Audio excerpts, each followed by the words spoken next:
जय श्री कृष्णा। प्यारे भक्तों, आज हम आपको पुरुषोत्तम मास की दिव्य कथा चतुर्थ दिवस की श्रवण कराने जा रहा हूं। ये पुरुषोत्तम मास इस बार श्रावण के महीने में पड़ा है 2023 में। आज हम चौथे दिन की पावन कथा, जो पुरुषोत्तम मास भगवान की शरण में गया और भगवान से उसने प्रार्थना की, उसके आगे की कथा हम श्रवण करें। वैकुंठ लोक में भगवान अनेक प्रकार की स्तुतियों से और बारंबार नमस्कार करने के बाद में अधिक मास ने भगवान से हाथ जोड़ करके करवृद्ध होकर के निवेदन किया, हे स्वामी, हे दयानिधे, मैं आपकी शरण में हूँ, मैं शरणागत हूँ और शरणागत में आए हुए का आपको ध्यान रखना चाहिए।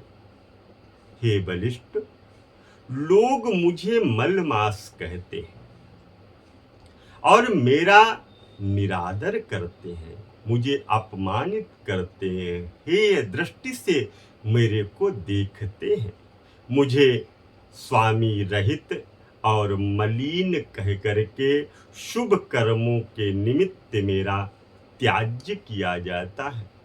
इसमें कोई शुभ कर्म भी करने के लिए तैयार नहीं होता, कहते हैं इसका तो कोई स्वामी ही नहीं है, इस कारण से मुझे त्याग दिया जाता है।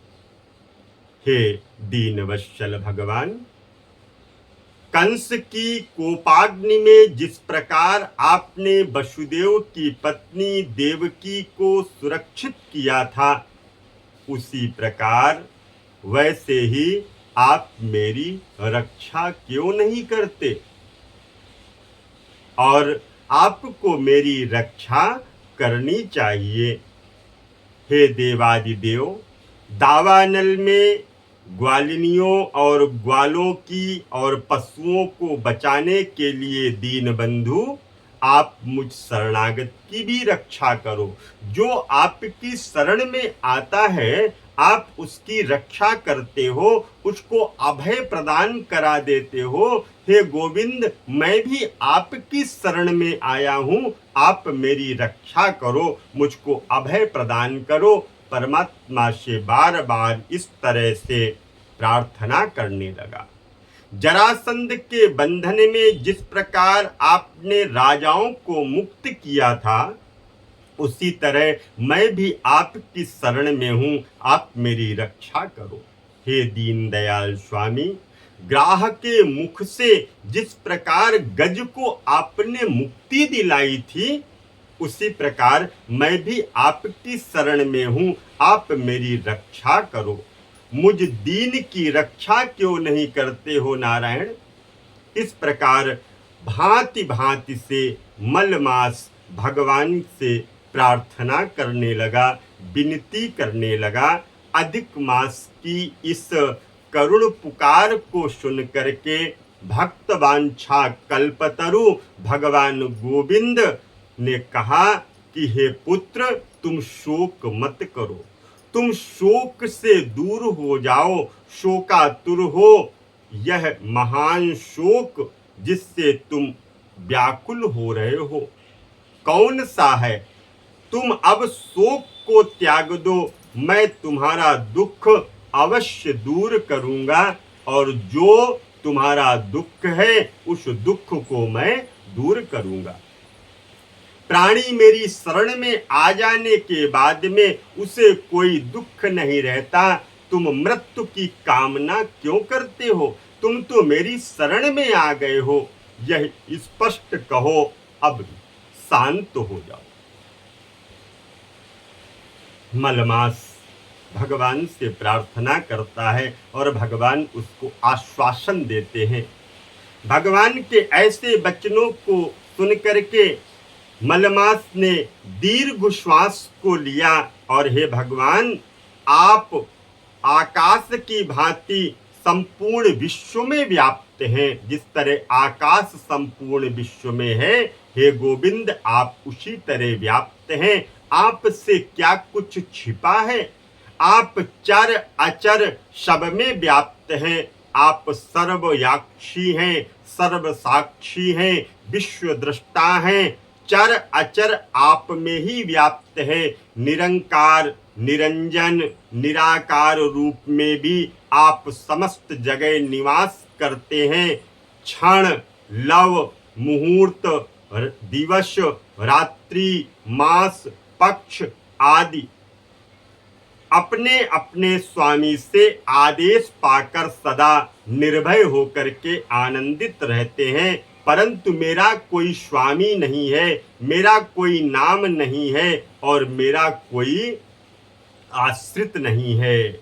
इसी से देवता मेरा निरादर करते हैं और मनुष्य ने शुभ कर्मों से मुझे निषिद्ध कर दिया, हटा दिया। आंसू बहाते हुए मलमास आगे बढ़ा और कहा, प्रभु प्रत्येक स्थान पर सभी जीवों में ऐसा भीषण अपमान पाकर के मैं अब जीवित नहीं रहना चाहता हूँ। जहाँ जाता हूँ सभी मेरा अनादर ही करते हैं। अपमान की आग में नित्य जलने वाला व्यक्ति किस प्रकार सुख से रह सकता है? अपमान की आग में जलने वाला व्यक्ति सदैव यही चाहता है, अब मेरा अपमान हो रहा है तो मेरा यह जीवन रखने का कोई भी प्रयोजन नहीं। उसी तरह से हे गोविंद मैं भी अपने प्राणों को त्यागना चाहता हूँ। मैं एक सच्चा तुच्छ जीव हूँ, बार बार आपसे क्या कहूँ, मृत्यु चाहता हूँ, मैं मरूंगा ऐसा कह करके मलमाश लक्ष्मी नारायण भगवान के चरणों पर लेट गया, गिर गया। उसको इस तरह पछाड़ खाकर गिरता हुआ देखकर संपूर्ण सभा विस्मय करने लगी, दुखी होने लगी। नारायण कहने लगे, इस समय वह अधिक मास ज्यों गिरकर चुप हुआ। श्री कृष्ण भगवान ने उसको उठा करके और सुंदर वचनों के माध्यम से उसको सांत्वना भी प्रदान की। उसको उठाया और उठा करके गोविंद ने उसको सांत्वना प्रदान की। हे मलमास तुम रुदन मत करो और तुम रोते हुए मुझे अच्छे नहीं लगते। तुम मेरी शरण में आए हो और जो जीव मेरी शरण में आता है निर्मल मन जन सो मोहि पावा, मोहि कपट छल छिद्र न भावा। तुम मेरी शरण में आए हो, मैं तुम्हारा नित्य निरंतर कल्याण करूंगा। मित्रों प्यारे भक्तों, हमने आज आपको पुरुषोत्तम मास की चतुर्थ दिवस की कथा को श्रवण कराया। आप अन्य भक्तों को भी इस कथा को श्रवण कराइए। चैनल को आप सब्सक्राइब भी करिएगा, कमेंट भी करिएगा और शेयर भी करिएगा, जिससे अन्य भक्त भी इससे लाभान्वित हों और भगवान की कथा जो दूसरों को सुनाता है, जो दूसरों के साथ में भगवान की कथा को गाता है, उनको गोविंद अपने आनंद की अनुभूति कराते हैं। पुनः मिलूंगा आगे वीडियोस में, तब तक के लिए सभी को जय श्री कृष्णा।